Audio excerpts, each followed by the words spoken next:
Hi guys, நம்மள பல பேருக்கு நிறைய வகையான கார்களும் கார் பிராண்டும் பிடிக்கும்.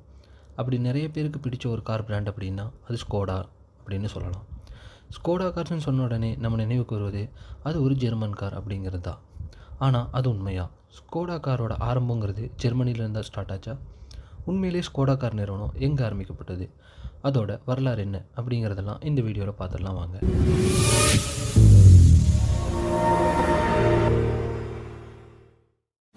போகலாம். அதுக்கு முன்னாடி நீங்கள் இன்னும் நம்ம சேனலை சப்ஸ்கிரைப் பண்ணலைன்னா உடனே சப்ஸ்கிரைப் பண்ணிக்கோங்க. அப்படியே பக்கத்தில் இருக்கிற பெல் ஐக்கானையும் ப்ரெஸ் பண்ணிக்கோங்க. வாங்க வீடியோக்குள்ளே போகலாம்.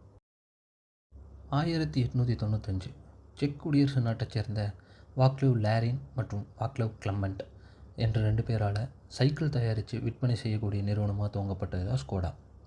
ஸ்கோடா நிறுவனத்தோட ஹிஸ்ட்ரி அப்படிங்கிறது மிகவும் சுவாரஸ்யமானது. 2 உலகப்போர் மற்றும் உலகில் சில மோசமான நிதிநிலை எல்லாமே கடந்து இப்போ ஒரு வெற்றிகரமான நிறுவனமாக தன்னை நிலைநிறுத்திட்டு இருக்கு ஸ்கோடா நிறுவனம். மெக்கானிக்கான லாரின் மற்றும் புக்ஸை சேல்ஸ் பண்ணிகிட்டு இருந்த கிளமெண்ட் ஆகிய 2 பேரும் சேர்ந்து ஸ்லாவியா அப்படிங்கிற ஒரு சைக்கிளை தயாரித்து அதை விற்பனை செஞ்சுட்டு இருந்தாங்க.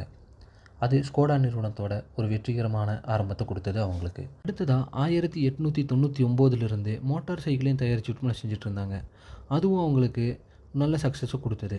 அதனால் அவங்க தங்களோட கம்பெனிக்கு லாரின் அண்ட் கிளமெண்ட் அண்ட் கோ அப்படின்னு பேர் மாற்றிக்கிட்டாங்க. இந்த நிறுவனம் சுமார் 40,000 மோட்டார் சைக்கிளை தயாரித்து விற்பனை செஞ்சுட்டு இருந்தது.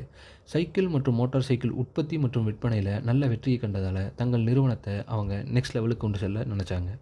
அதனால் அவங்க 2 பேரும் சேர்ந்து 1905 கார்கள் தயாரிக்க துவங்கினாங்க. அப்படி கார்களை தயாரிக்கும்போது ஃபைசன் ஸ்கோடாவா அப்படிங்கிற செக் குடியரசு நாட்டு இன்ஜினியரிங் நிறுவனத்தோட அவங்கள இணைச்சிக்கிட்டாங்க.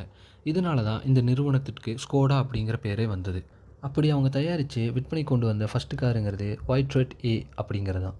இதனை ஸ்கோடா நிறுவனம் ஆஸ்திரியா மற்றும் ஹங்கேரி மற்றும் பிற நாடுகள்லேயும் விற்பனை செஞ்சு வந்தாங்க. அதற்கு பிறகு 2ஆம் உலகப் போரும்போது ஸ்கோடா நிறுவனங்கிறது இராணுவ உபகரணங்களையும் இராணுவ வண்டிகளையும் தயாரிச்சுட்டு இருந்தாங்க. அதற்கு பிறகு 1940 1945 வரைக்கும் ஸ்கோடா நிறுவனங்கிறது போர் தாக்குதலுக்கு உண்டானது. 2ஆம் உலகப் போருக்கு பின்னாடி மறுபடியும் ஸ்கோடா நிறுவனம் தங்களை கொஞ்சம் கொஞ்சமாக தயார்படுத்திக்கிட்டாங்க. அதுக்கப்புறமா அவங்க லான்ச் பண்ண கார் தான் 1101 சீரீஸ் அப்படிங்கிறது.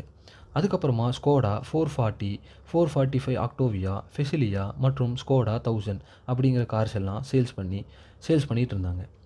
அப்போதிலிருந்து 1990 வரைக்குமே ஸ்கோடா நிறுவனங்கிறது ஒரே மாதிரியான காரை தான் ப்ரொடியூஸ் பண்ணி சேல்ஸ் பண்ணிகிட்டு இருந்தாங்க.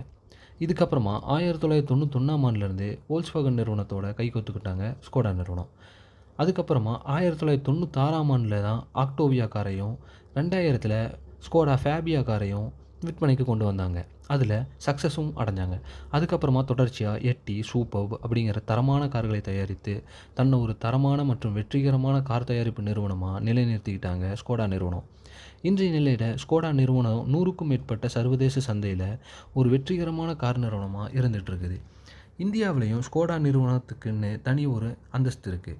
அந்த கார்களுக்குன்னு தனி ஒரு மதிப்பும் இருக்குது. ஸோ மக்களே, இதுதான் ஸ்கோடாவோட ஹிஸ்ட்ரி. நான் இதை ஷார்ட்டாக சொல்லியிருக்கேன்.